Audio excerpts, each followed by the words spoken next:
Breaking news on the investigation involving former OU Vice President.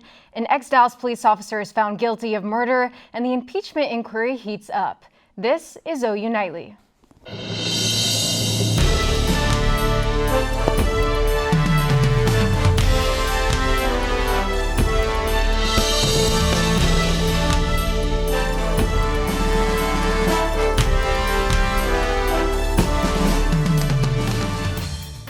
Good evening, and thank you for joining us for OU Nightly. I'm Grace Whitten. And I'm Talon Forbis. We begin tonight with breaking news. According to a report in the Daily Oklahoman, the Oklahoma State Bureau of Investigation is reviewing emails from former OU Vice President Trip Hall as part of what they're calling a rape investigation. The OSBI asked an Oklahoma County judge for permission to get Hall's emails from Google on September 12th. Records were turned over to investigators just days ago. Both Hall and former OU President David Bourne are being investigated for inappropriate sexual actions with both students and employees of OU. Another developing story, former Dallas police officer Amber Geiger is facing life in prison tonight. OU Nightly's Janae Reeves joins us in the newsroom with details from the court case. Janae. Talon and Grace, this high-profile trial lasted 8 days. But once the jury got the case, it took them less than 24 hours to reach a verdict. The former Dallas police officer was found guilty of murdering a neighbor inside his own apartment. Geiger was coming off of an overtime shift as she claimed she was tired and confused when she walked into the apartment a floor above hers. She said she thought someone was in her home and opened fire. Geiger is white and her neighbor was black. His family sees the guilty verdict as justice for so many unarmed black and brown victims shot by police. Brothers, I'm so very honored to be in the foxhole. We're fighting for justice for this great family of Botham Jones and to make history today in America. Geiger is 31 years old, and when sentencing occurs, she could face up to life in prison. The jury is hearing victims' impact statements right now, and sentencing could take place late tonight or tomorrow morning. We'll keep an eye on that and bring you the latest when it happens. Back to you at the desk. Thanks, Janae. A United States Democratic representative from Oklahoma says she does not support the impeachment inquiry against President Trump. Kendra Horn says she supports an investigation into the whistleblower, but believes it can be done without an impeachment inquiry. Horn suggests an investigation that is bipartisan, thoughtful, and not litigated by the press or social media. Horn is one of 12 Democrats in the U.S. House of Representatives who oppose the inquiry. And now Kayla Davis is in the news center and has the latest on the impeachment inquiry of President Donald Trump. Yes, Grace. As the impeachment inquiry continues, government officials are heading to social media to post their thoughts. This morning, Secretary of State Mike Pompeo tweeted his concern with the House Democrats' calls to depose several of his fellow State Department employees as part of the impeachment inquiry. He stated the committee's request is an attempt to intimidate, bully, and treat improperly the distinguished professionals from the State Department. In response, Democratic House Committee Chairman accused Pompeo of, quote, intimidating department witnesses in order to protect himself and the president. Pompeo was reportedly on President Trump's July 25th phone call with Ukrainian president. And President Trump also responding, posting a photo on his social media accounts. It was of a county-by-county map of the 2016 election saying, try to impeach this. And Ukraine's president insisted today no one could pressure him to investigate former Vice President Joe Biden and his son.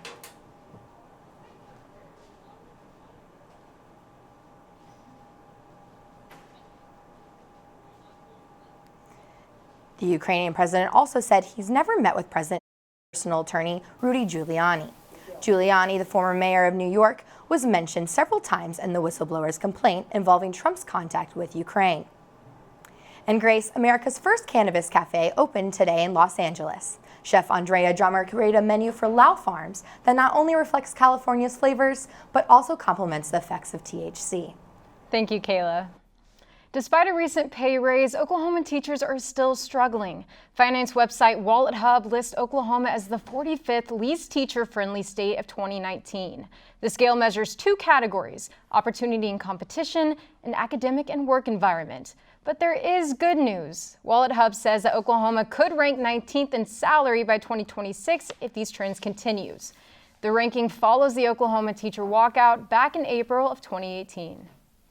And you know, Grace, these warm temperatures make you wonder if fall will ever even get here. Bradley Weaver joins us with a look at the forecast. Bradley, can you tell us if we can expect a cool down anytime soon? Well, there is a slight cool down in the forecast, but I will say for right now, for the first day of October, it certainly feels like summer. Right now we're at 85 degrees in Norman, even 90 down in Lawton. But while we're dry here, we have to talk about the rain that's going on in the Oklahoma Panhandle. They have been receiving persistent rain in association with the tropical storm for the last couple of days and hours. Now, coming up, I'll be talking more about rain chances, and since it's the first day of October, I'll have a better look at cooler temperatures. Back to you guys at the desk. A Norman business is hosting its 5th annual Hair of the Dog Oktoberfest this Friday. The event benefits the Heart Prince Animal Rescue and gives attendees the chance to sample beer from 10 Oklahoma breweries. Stash owner Rebecca Bean says this year may be the last. One of the things that we've always done since the beginning is focus on Oklahoma craft breweries.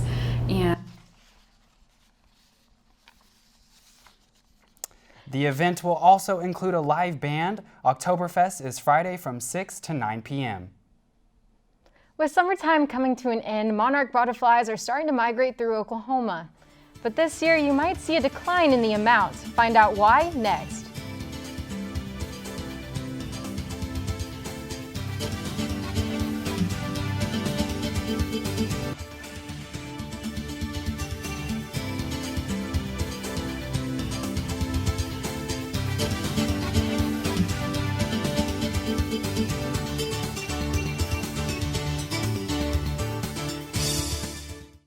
The Oklahoma City County Health Department is investigating a case of active tuberculosis. Officials announced today that a student in the Western Heights Public School District has the disease. The student is not in the main student body of the school, so a small number of people are at risk. These individuals have been notified and will be tested. It is an issue surrounding most young adults and teenagers, their use of e-cigarettes. OU Nightly's Tevis Hillis is with us in the Health Beat and has more information about the epidemic locally. In Oklahoma, the first serious lung injury associated with e-cigarette and vaping use has been announced, and the age of the patient, under 18. As the concerns rise, many want answers. Dr. Elena Tackett, an OU professor here at the Health Sciences Center, is researching the long-term effects of these devices. We surveyed youth across the United States, and what we found is about 40% of youth aged 13 to 17 believe that Juul did not contain nicotine. Parents should be concerned their child might not be aware of the problems these devices have associated with them. The first e-cigarette was created in 1967 to be a safe and harmless method for adults to smoke. But as the times change, students are getting a hold of them. My biggest worry is that there are adolescents and young adults who are what we call tobacco naive, so they've never used combustible tobacco, but they've picked up e-cigarettes, and now they might be, developing a lifelong addiction to nicotine. As Dr. Tackett works on studying the effects, the results will take some time. People have been using combustible tobacco, so cigarettes, for a very long time, so we have these cohorts of individuals that we've been able to study and say, like, yep, smoking does X, Y, Z, but with vaping and e-cigarettes, we just don't have that longevity of data. Now, in 1 to 2 years, Dr. Elena Tackett believes that there will be some resolve, some information, but in 4 years, she believes that they have full scope and a full amount of information. But if you have problems, just do a quick search on Oklahoma Tobacco Healthline and they can help you stop. Awesome. Well, I'm definitely looking forward to getting some more information on this. Thank you, Tevis. And hundreds of monarch butterflies migrate to Oklahoma each year, but their population is declining. Find out why and what you can do to help these butterflies next. And Bradley is here for more about today's forecast. That's right, I have cooler weather in my forecast. I'll have more coming up. Welcome back to OU Nightly. We're looking outside right now. Just a couple of clouds out there, sun peeking in here and there. Currently, it's the first day of October, but it certainly does not feel like it. 87 is our temperature right now, and it's a little bit breezy. We have winds out of the south at 13 miles per hour. Now, something that's been going on since last night is the panhandle of Oklahoma has been receiving persistent rain, and flooding is also a main concern. In the last 24 hours, they have received over or up to an inch of rainfall, and this has continued to get larger and larger as this rain continues to move through the area. Now, I know everyone's been wondering, when are we going to get some fall-like weather? We have a cold front that's going to start to make its way through into Oklahoma about Wednesday evening, and then it's going to push further on down into central Oklahoma by early Thursday morning. We could see some scattered rain throughout the day on Thursday, especially in the morning, as that cold front makes its way further and further down towards the south. Now, how cold are we going to get? We're going to stay in about the mid-80s up until about Thursday morning. We're going to be 72 degrees, by 10 a.m. on Thursday. We're going to stay in about the mid-70s, but Friday early morning, that's when you're going to want to have a light jacket with you. 61 is going to be your temperature by Friday at 9 a.m. Now, lows for tonight are going to be well above average. 72 is your high, your low for Norman. Highs are going to be feeling summer-like again. 89 is your high for Norman, about 10 degrees above average for this time of the year. Now, we're going to be staying pretty hot for tomorrow. We had that cold front come through with increased rain chances, especially throughout the weekend. But look also into the start of next week. Highs are going to be in the low 70s, and lows are going to be in the 50s. Now, I don't know about you guys, but I am really looking forward to this cooler weather. I am done seeing the 90s, and seeing these temperatures in the 70s in the forecast looks a lot better than the 90s. Yeah, I cannot tell you how excited I am about the temperatures cooling down. Yeah, definitely a sigh of relief, right? Yes, I definitely have some favorite hoodies and sweaters sitting in my closet, just waiting to be pulled out and put to use. So I'm looking forward to that 60-degree weather. Yes, me too. Awesome. Now spooky season is here. With the seasonal monarch migration upon us, Oklahoma is passage for these butterflies every year. OU Nightly's Adam Seibel reports on how monarchs are doing and what this may mean for the environment. With the onset of fall, monarch butterflies have begun their 2,000-mile trek down south to Mexico, where they spend the winter. However, populations of butterflies are declining, which has some monarch enthusiasts concerned. It has fallen tremendously over the past 15 years. We need to realize the connections that everything makes. Some studies have shown that monarch butterfly populations have plummeted by almost 90% in the last 20 years. However, there are ways for the average citizen to help out. Plant some milkweed. Monarch butterflies, the only food source for them is milkweed. Milkweed provides a toxin to monarchs that protects them from predators, but this important plant has been declining due to widespread use of pesticides. Most people see a bug and they immediately want to go and get a pesticide or do the stomp. There are a lot of bugs that are beneficial, that help the environment. So if you're concerned about declining butterfly populations, you can help out in your own backyard. Welcome back to OU Nightly. I'm Shannon Ehrhardt, and it's time for sports.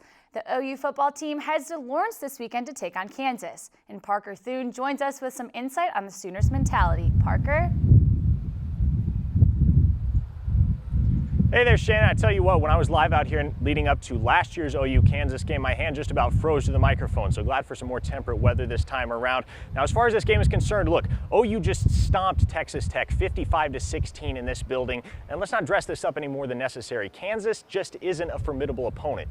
However, even with the Red River Showdown on deck, the Sooners aren't getting caught up looking too far down the road. A big sense of urgency certainly going into this week, both for just our improvement as a team and then I think playing a very much improved Kansas squad. No, I ain't feeling too good right now, and me hearing rat poison don't help. Made me a little sicker. I'm trying to get better right now.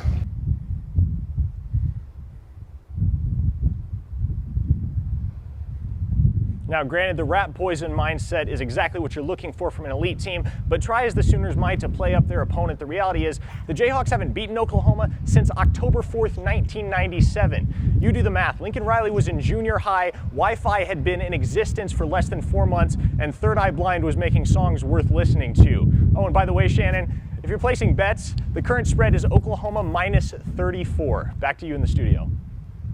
Hey, thanks, Parker. CeeDee Lamb has been a hot commodity these past couple of days. Let's take a look on what he's been up to. On Saturday, the Sooners receiver racked up 185 yards and 3 touchdowns, a career high for both. He currently leads the Sooners with 414 yards and 6 TDs. And just 48 hours later, he was a guest star on Sooner Sports Pad. It's no surprise the receiver had fast hands with the tissue challenge, crushing both analysts.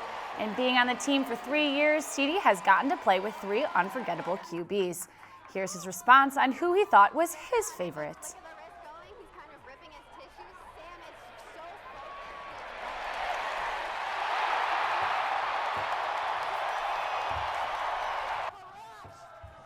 If you missed CD on the show, stick around to rewatch the action immediately after the newscast.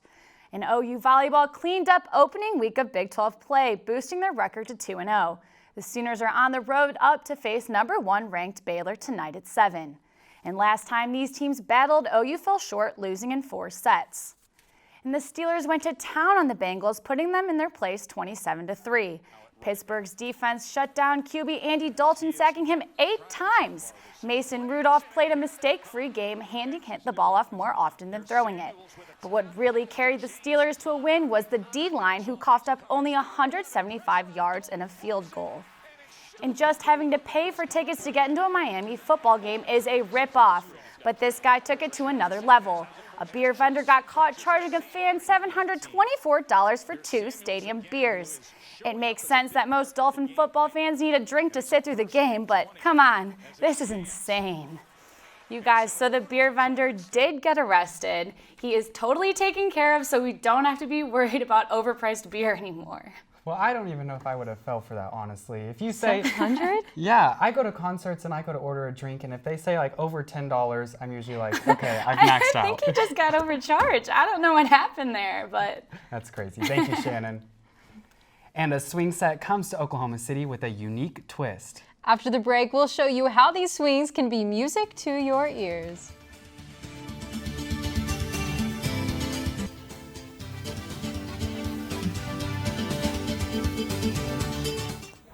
I'm Sinclaire Jacobs at the OU Nightly Update Desk. Oklahoma City police officers have approved a new union contract. This contract includes a 2.1% pay raise and is the earliest a contract with the OKCPD has ratified in years.